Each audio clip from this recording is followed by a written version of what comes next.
اسی طریقے سے یہ سمجھیے کہ جب دین کی اصل حقیقت جو ہے وہ کمزور پڑے گی، اس سے ذہنی رشتہ کمزور پڑے گا، دلی لگاؤ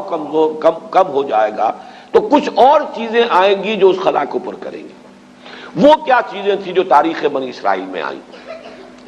وہ تھے اب سفلی اعمال، ٹونے ٹوٹکے، جادو، عملیات، ان کے نتیجے، اس کے ذریعے سے کچھ چیزیں حاصل کرنے کی کوشش کرنا۔ یہ گویا کہ پرورشن، دین کی پرورشن ہے۔ یہ وہ آکلٹ سائنسز جو ان کے ہاں پھر شروع ہوئی، ان کی دلچسپیاں ان چیزوں کے ساتھ ہوتی چلی گئیں۔ یہاں اب بقیہ جو حصہ ہے، اگرچہ یہ بہت طویل آیت ہے جو آ رہی ہے پہلی، لیکن بہرحال اس میں 2 آیتوں پر ہی بقیہ رکوع مشتمل ہے، جس میں سے پہلی آیت بہت طویل ہے۔ یہ ہے وہ شے پھر جو خود ہمارے ہاں بھی آپ دیکھیں گے کہ پھر مذہب کا تعلق جو ہے وہ ان چیزوں کے ساتھ رہ جاتا ہے۔ وہ عملیات ہیں، وہ ٹونے ٹوٹکے ہیں، وہ خاص قسم کے جو ہے وہ اعمال قرآنی پر آپ کو پوری کتابیں مل جائیں گی۔ فلاں کام کے لیے اس آیت کا ورد کرو، اور فلاں کام کے لیے جو ہے اس کا چلا کھینچو، اور فلاں کے لیے وہ قرآن مجید پھر اب وہ کتاب ہدایت نہیں، وہ کسی ریولیوشن کا مینول نہیں رہا۔ وہ قرآن مجید جو ہے وہ انسانی زندگی کے پیچیدہ مسائل کے حل کے لیے ادھر رجوع نہیں ہو رہا ہے، بلکہ وہ یہ کہ یہ جو آپ کی ضروریات ہیں یا کوئی اپنے مشکلات ہیں، ان کے حل کے لیے اب اس کو ایک ذریعہ بنا کر وہ عملیات، اس کے حوالے سے قرآن مجید جو ہے وہ گویا کہ مسلمانوں کی دلچسپی کا موضوع بنا۔ تو گویا کہ جیسا کہ میں نے عرض کیا تھا کہ یہ ساری چیزیں وہ بتائی جا رہی ہیں کہ جو وہاں ہوئی ہمارے ہاں بھی ہوئی ہیں۔ جیسے کہ حضور نے فرمایا تھا صلی اللہ علیہ وسلم، لَتَتَّبِعُنَّ سُنَنَ مَنْ كَانَ قَبْلَكُمْ، تم لازماً ان لوگوں کی پیروی کرو گے کہ جو تم سے پہلے تھے، یہاں تک کہ اگر وہ گوہ کے بل میں گھسے تھے تو تم بھی گھسو گے۔ اور اس سے بھی آگے بڑھ کر آپ نے بات کہی، میں اسے نہیں دہرا رہا ہوں، دوبارہ بار میں بیان کر چکا ہوں۔ لوگوں نے پوچھا حضور کن کے بارے میں فرما رہے ہیں؟ کیا یہ الیہود والنصارى؟ آپ نے فرمایا فمن، وہ نہیں تو اور کون؟ جو گمراہیاں ان کے آئیں تمہارے ہاں بھی آئیں گی، جو ان کو مغالطے ہوئے تمہارے ہاں بھی ہوں گے، جو من گھڑت عقائد انہوں نے ایجاد کر لیے تھے تم بھی ایجاد کرو گے۔ اور دوسری حدیث وہ ہے کہ جو حالات ان پر وارد ہوئے وہ تم پر بھی وارد ہوں گے، جیسے عذاب کے کوڑے ان پر پڑے تم پر بھی پڑیں گے، جیسے اللہ تعالیٰ کی طرف سے سرزنش ان کو ہوئی ہے مختلف مراحل پر ان کی تاریخ کے دوران تمہیں بھی ہوگی۔ وہ تو پھر ایک مستقل موضوع ہے جس پر کہ یہ 2 سابقہ اور موجودہ امتوں کا ماضی، حال اور مستقبل نامی جو میری اس وقت موجود کتاب ہے اس میں اس کی تفصیل موجود ہے۔ بہرحال اب آئیے اس کا مطالعہ کیجیے۔ وَاتَّبَعُوا مَا تَتْلُو الشَّيَاطِينُ عَلَى مُلْكِ سُلَيْمَانَ۔ اب دیکھیے وَاتَّبَعُوا، جب انہوں نے کتاب کو چھوڑا، دی تو گئی تھی کتاب اور کہا گیا تھا اسے مضبوطی سے تھامو، یہ میثاق جب لیا گیا ان سے، خُذُوا مَا آتَيْنَاكُمْ بِقُوَّةٍ، یہ کتاب ہم نے تمہیں دی ہے اسے مضبوطی کے ساتھ پکڑ رکھو۔ جب کتاب کو چھوڑا تو جو خلا پیدا ہوا، وَاتَّبَعُوا مَا تَتْلُو الشَّيَاطِينُ عَلَى مُلْكِ سُلَيْمَانَ، پیروی کی انہوں نے، اتباع کیا انہوں نے اس شے کا کہ جس کی پیروی کر رہے تھے، جس کے پیچھے پڑے ہوئے تھے، جس کا اتباع کر رہے تھے شیاطین، اور شیاطین سے مراد یہاں جنات ہیں، سرکش جنات۔ علی ملک سلیمان، علی ملک سلیمان سے مراد ہے علی عہد ملک سلیمان، سلیمان کی حکومت کے دوران، اس دور میں شیاطین جن چیزوں کے ساتھ دلچسپی رکھتے تھے،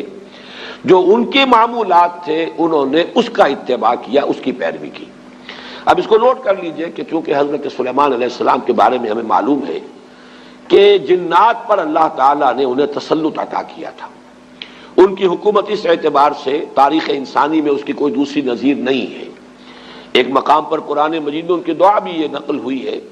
کہ اللہ مجھے وہ حکومت عطا فرما جو کسی اور کو تو عطا نہ کرے۔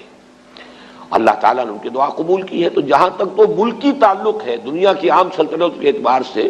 ان کی سلطنت کو بہت بڑی سلطنت نہیں تھی، ان کی سلطنت کی حدود یہی تھے، دریائے نیل سے لے کر دریائے فرات تک، اور اسی کو یہ لوگ اسی لیے کہتے ہیں کہ ہماری میراث ہے یہ گریٹر اسرائیل جو ہے، وہ نائل ٹو یوفریٹ، یہ ہے ہمارا، یہ علاقہ ہے، یہ ہماری میراث ہے، یہ یہاں پر گریٹر اسرائیل قائم کر کے رہیں گے۔ تو حضرت سلیمان علیہ السلام کی حدود مملکت تو کوئی ایسی لمبی چوڑی نہیں، دنیا میں اس سے بڑی بڑی سلطنتیں رہی ہیں، رومن امپائر اس سے کہیں بڑی رہی ہے، خود مسلمانوں کی سلطنت جو ہے وہ اس کا 20 گنا سلطنت جو ہے وہ تو حضرت عثمان کے زمانے میں ہو گئی تھی رضی اللہ تعالیٰ عنہ۔ اسی طریقے سے یہ سلطنت عثمانیہ جو آٹومان امپائر وہ کہیں بڑی تھی، لیکن یہ کہ اس کی جو نظیر جو نہیں ہے کسی اعتبار سے، جو کنٹرول انہیں ہوا پر دیا گیا، یعنی عناصر فطرت کے اوپر بھی جو کنٹرول دیا گیا، اسی طریقے سے جنات پر جو کنٹرول دیا گیا، اسی طریقے سے حیوانات پر، پرندوں پر، ان کو بھی استعمال کرنا، ان کی بولیاں جو ہیں ان کو بھی سمجھنا، یہ چیزیں ہیں در حقیقت ڈائمنشنز جو ہیں ان کے، جو اللہ تعالیٰ نے اقتدار انہیں عطا کیا تھا، اس کے ڈائمنشنز اتنے ہیں ملٹی ڈائمنشنل کہ اس کی کوئی دوسری نظیر نہیں ہے تاریخ انسانی کے اندر موجود۔ بہرحال اسی میں چونکہ یہ جنات بھی تھے، اس وقت گویا کہ انسانوں کا اختلاط ان جنات کے ساتھ رہا ہے، اور ان جنات کے اندر جہاں سرکش تھے، ویسے تو یہ کہ وہ سرکش بھی اس وقت تو ان کے تابع تھے، قرآن مجید میں موجود ہے، مقررین بالاسفاد، وہ زنجیروں کے اندر جکڑے ہوئے ہوتے تھے جبکہ کام ان سے لیا جا رہا تھا۔ وہ تو اللہ تعالیٰ نے خصوصی ایک معجزانہ غلبہ ہے جو حضرت سلیمان علیہ السلام کو پر عطا کیا تھا، لیکن ان کا جو اختلاط رہا انسانوں کے ساتھ، اس میں ان شیاطین جن نے یہ عملیات اور سفلیات اور یہ دھندے جو ہے، یہ ان کے ہاں گویا کہ چھوت لگ گئی ان چیزوں کی بنی اسرائیل کو اسی زمانے میں۔ وَاتَّبَعُوا مَا تَتْلُو الشَّيَاطِينُ، یہ لفظ تتلو کو بھی سمجھ لیجئے، یہ تلاوت کا لفظ بھی اسی سے ہے، تلا یتلو تلاوتن، اس کے معنی پڑھنا، اور تلا یتلو تلون، اس کے معنی ہے پیروی کرنا۔ جیسے کہ آتا ہے چاند جو ہے وہ گویا کہ پیچھے پیچھے آتا ہے سورج کے، والشمس وضحاها والقمر اذا تلاها، تلاها سورج کے پیچھے آ رہا ہے، تو اتباع کرنا، پیچھے پیچھے چلنا۔ اور جب ہم تلاوت کرتے ہیں تو گویا کہ دونوں معنی موجود ہوتے ہیں، اس لیے کہ تلاوت میں آپ پڑھ رہے ہیں، وہ تو تلا یتلو تلاوتن ہو گیا، اور تلاوت میں آپ ٹیکسٹ کو فالو کر رہے ہوتے ہیں، بلکہ بعض لوگ جو ہیں تو آپ نے دیکھا ہوگا ان کی انگلی بھی ساتھ ساتھ چل رہی ہوتی ہے، تو گویا کہ وہ ساتھ ساتھ ٹیکسٹ کو فالو کر رہے ہیں۔ تو یہ دونوں جو مفہوم اس میں شامل ہیں۔ وَاتَّبَعُوا مَا تَتْلُو الشَّيَاطِينُ عَلَىٰ مُلْكِ سُلَيْمَانَ، حضرت سلیمان علیہ السلام کے عہد حکومت میں شیاطین جن چیزوں کے اندر مصروف اور مشغول رہتے تھے، جو ان کے مشغلے تھے، جو ان کی دلچسپیاں تھیں، جس کی وہ پیروی کرتے تھے، اسی کی پیروی کی یہودیوں نے بھی، اور انہی سفلی اعمال کا جو ہے ان کے ہاں چرچا ہو گیا، چلن ہو گیا۔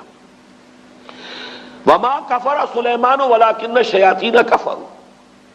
یہاں پر یہ آگے بات بڑھانے سے پہلے اللہ تعالیٰ نے ایک وضاحت فرما دی ہے، اور سلیمان نے ہرگز شرک نہیں کیا، کفر نہیں کیا، بلکہ در حقیقت وہ کفر کرنے والے شیاطین تھے۔ وما کفر سلیمان ولکن الشیاطین کفروا، اور شیاطین تھے جنہوں نے کفر کیا۔ یعنی اگر اس کی نسبت سلیمان کی طرف کی جا رہی ہے تو غلط ہے۔ آپ کے علم میں ہوگا کہ ہمارے ہاں آج تک بھی یہ جو اعمال وغیرہ ہوتے ہیں نقش سلیمانی کے نام سے خاص تعویذ ہوتے ہیں،